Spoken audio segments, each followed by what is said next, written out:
Salut mon pote, this is a presentation of this French course Road to B1, B2, and because this is going to be a long course that will require a lot of time, a lot of effort, and a lot of dedication from your side, I really wish that you take this time to understand what you are getting into and to understand the logic of this course. I hope this will motivate you to not give up and to go all the way until the end. The first thing I want to address is how come we have B1 and B2 together? Like, how does this make sense? Is the course going to be twice as long, or is it going to be super difficult? Can I take and pass a B2 exam if I follow this course? So let's talk about this. So A1, A2, B1, B2, C1, C2 are like levels of languages, right? Most people have this idea that A1 and A2 is like the beginner stage, B1, B2 the intermediate stage, and then C1, C2 is like the most advanced stage. And basically, if you reach C2 level, then you can speak fluently, you are perfectly bilingual. This is usually how we see things when we divide the language like this. And how do you know if you are A1, A2, B1, B2? Usually you take exams, right? Like DELF exam or TEF, TCF exams. Because you take an exam, you say, I'm A2 level, I'm B2 level, right? Like people will say, okay, I passed a DELF B1 exam, so I am B1 level in French. This is the first issue that I want to address, is that we need to keep in mind that these levels, they don't exist in real life.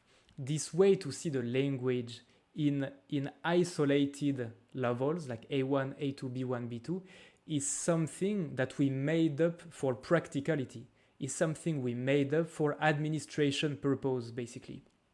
What I mean is, if, for example, you go to Paris and you're looking to go to the Sacré-Cœur, but somehow Google Maps struggle, like he tells you to go left, but there's nothing left, or there's a subway issue, something like this.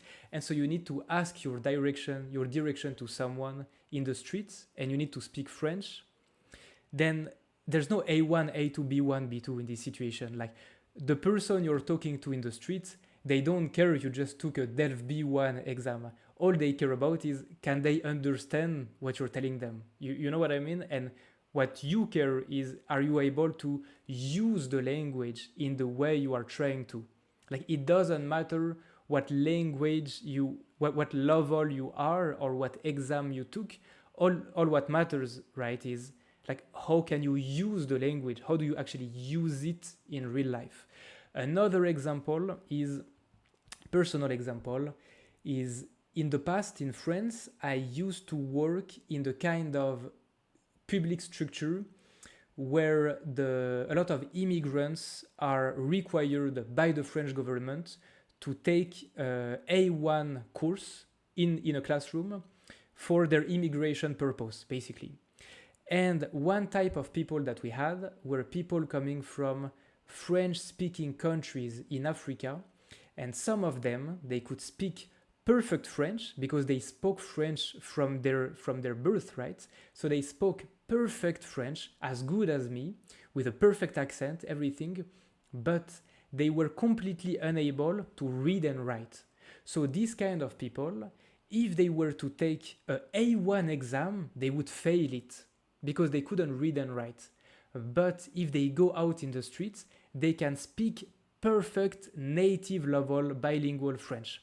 So how does this make sense from a level perspective? You know, I know this is a very specific example, but I think you get my point. So in real life, a language looks like this. All the skills that you have in a language, like conversation, speaking, writing, listening, reading, they all have this continuum. Like in real life, you don't go from A2 to B1 to B2. You just get every day a little bit better if you practice. Like that's what I mean by a continuum. And this is the approach of this course. The approach of this course has always been how to find the right balance between the very isolated level-like structure that's very actionable, very practical for exam and administration, but that doesn't look like real life, and the very continuum approach, which is like real life but very difficult to use in practicality when I have to take an exam or do some administrative stuff. And so the balance that we found and that we used from the beginning is this one. We consider that A1, A2 is a small continuum like this, then B1, B2 a small continuum like this, okay? And so right here, right now, you are here. You are entering this B1, B2 continuum, okay? Now, one question you might have is, if it makes sense and it's beneficial to see the language like this, which is my personal claim, how come in the past we had road to A1 and road to A2? Why didn't we have a A1, A2 together course, just like this very B1 and B2 course? The reason is that right now you are here, entering this B1, B2 realm, knowing that you know French already, because you did some French before. You did A1 and A2 already, hopefully, right? So you are entering this realm with the confidence you built because you learned French before already.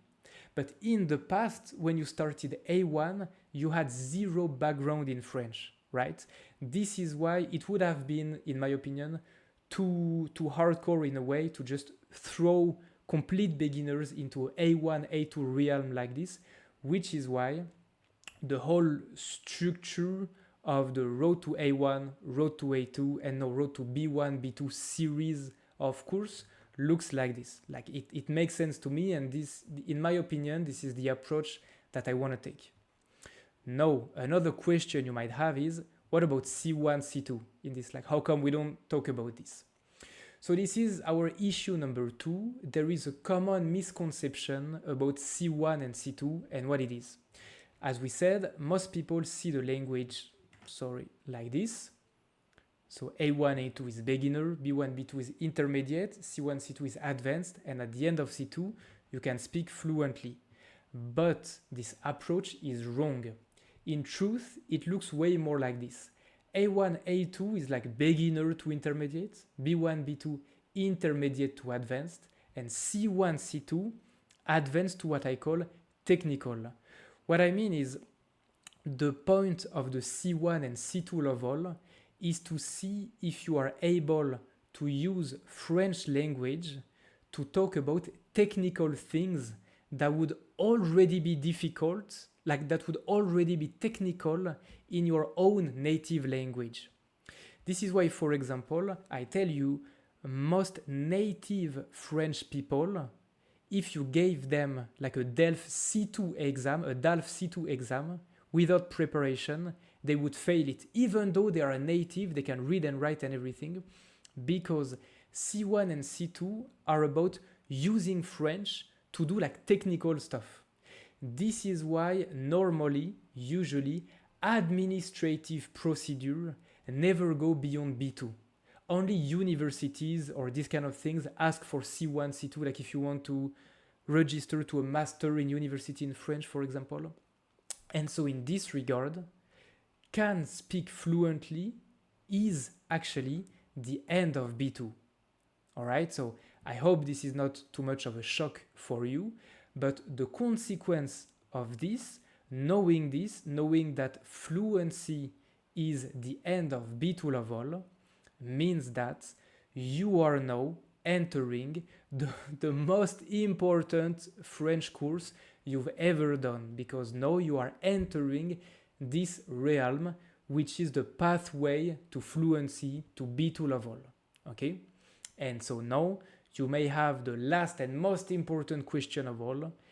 If I complete this course, will I have a B2 level? Can I just follow this course and right after I finish it, register for TEF exam and pass my CLB 7 B2 level? The answer is, in theory, yes. In practice, it depends on you. So it's a disappointing answer maybe. I wish I could say yes, but if someone ever tells you, yeah, you just have to follow this course and I promise you will be B2 at the end, you know they're lying anyway, because you cannot learn a language unless you do the work yourself, right? So this brings us to the objective of this course. The objective of the course is to give you all the theory to pass B2, to get to B2 level, to an exam like B2 level, in terms of vocabulary, of grammar, of listening, reading practice, writing, speaking, French culture, everything. What do I mean by give you all the theory? I give you a grammar example, okay? The grammar topic that we will talk about the most in this course is subjunctive. You know, we saw this in the A2 course already a little bit. So this specific conjugation, which is subjunctive. We're going to see a lot of ways to use it and a lot of rules of subjunctive in this course. But because subjunctive is such a big topic, just like passé composé, for example, we are not going to cover 100%. We're maybe going to cover 90 or 95%, okay? And then there will still be some like very small niche rules that 99.9% of native French people don't even know that we won't cover. If you follow this course seriously and then you take a TEF, for example, exam, and you fail the speaking part of the exam, this is not because you don't know all the small little niche rules of subjunctive or conditionnel. 99% of the case, it's because you lack practice. You lack practice speaking. You lack being natural.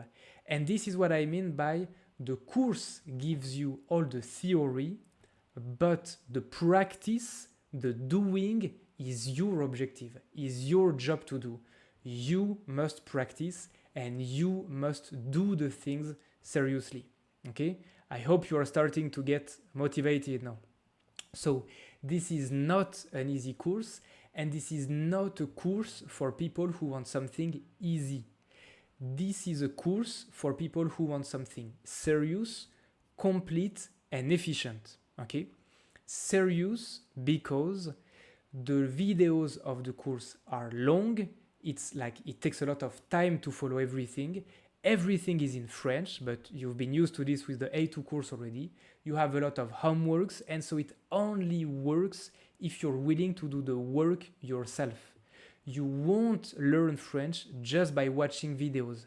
You must listen when you have to listen, think really by yourself when you have to speak. You have to think, you have to speak with your mouth and your tongue. You have to make conversation with people. You have to write with your hands. You have to review things.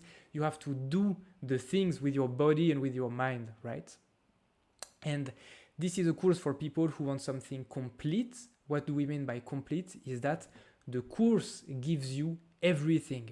For example, you will see a chapter, then at the end of the chapter, you will have a link to watch a movie, like linked to the topics that we saw in the chapter with the movie file and everything. Everything is given to you. You can watch the movie at home. Then you will have a lot of homeworks. You will have a module explaining to you how to practice speaking and conversation. You can even publish your own speaking exercises on the platform. You will have external exercises like RFI and TV5 Monde. You will have writing exercises. And just to give you an example of what you can achieve when you actually do the work seriously and with dedication, this is an example that I took. So this is the first writing of this person that she wrote in November 2025. So this is the first writing of the course. So it's extremely short and basic, but there are still a few mistakes inside. And less than a year after this, in June 2026, it became full-length TEF writing practice, okay? And just like this specific example, I just took it today from the front page of the community tab. Like I didn't even have to go look for it specifically. I just took it from the front page today, like while making these slides. So this is to show you that you have a lot of examples like this on the platform, and like this should be a motivation for you to see this and to feel like, okay, if I actually put in the work, I can achieve really something great in a short amount of time. Okay? And this is why we call the course efficient, because like you can see here, or like we have the feedbacks from the students who follow it, the course works. If you actually do the work, if you do the homeworks, you check the corrections, you do everything as you are intended to, with like smart and good intention of actually progressing, etc., etc., the course works. It is efficient. Okay? Speaking too much. So now that you are super motivated and you want to start, how to do this course properly exactly? I will take the example of the first unit because all the units will look the same. So as you can see in the unit, you have chapters. You will have 6 chapters, 1.1, 0.2, 0.3, 0.4, etc. So the chapters you are supposed to just watch the videos. Sometimes in the videos I will tell you here you have to pause and do the exercise, then you check the solution, or you have to listen to a document, then go back in the video and listen to the document again. Okay, all the documents to listen are here, all the transcriptions of the audio files are below, all the sources are here, and then below you will have homeworks file as well. So all the homeworks are in the PDF file. Okay, so you can see them here. You have exercises, writing, speaking, etc. Right after this video here you have the how to do homeworks video. This is the same as for the A1 and A2 course, so if you did them before you don't have to watch this one, but if you are new to this you should watch this how to do homeworks video. Then something new compared to before, in between chapters we have this kind of entraînement. Here this is a speaking vocabulary practice about family. Here this is a grammar practice about times of the past, with also a lot of like culture things about famous French actors and singers. So these entraînements are a little bit outside of the course, but they are necessary, so I'm expecting you to do them seriously. At the end, the homeworks of the last chapter will always be a final exam, okay? And then you will have movies and vocabulary. So here you have links to watch movies related to what we saw in the course. And you will have Excel, like Google spreadsheets with all the vocabulary of the units in French and in English with translation and example sentences. This one is very convenient because nowadays a lot of flashcard websites, you can copy and paste things and they have their own AI thing like sorting it out for you. So if you use this kind of flashcard website, then you can copy and paste all the vocabulary directly like this. And something new as well, here is Le Petit Prince. So Le Petit Prince is a book, super famous, the most famous French novel in the world, I think.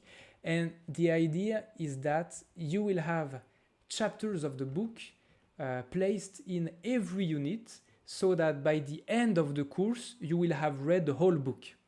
And so every time you are expected to watch the reading, so these are reading exercises with grammar explanations in the video. And at the end you also have a PDF with questions about the chapter. So this is just like to motivate you to follow it a bit more seriously. You have questions and then you have the answers right here. Okay, so this is an additional practice. So to summarize, you have 12 units. Each unit is the same structure. You have 6 chapters.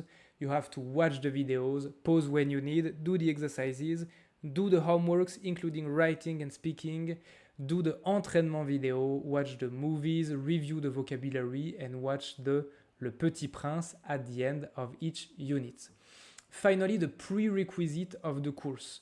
So in order for you to see if you have the right level to enter this course, or if you already did A1 and A2 before, if you want to review everything we've seen before starting this course, which I would recommend you to do, we have built this Unit 0, which is just reminders of the A1 and A2 course.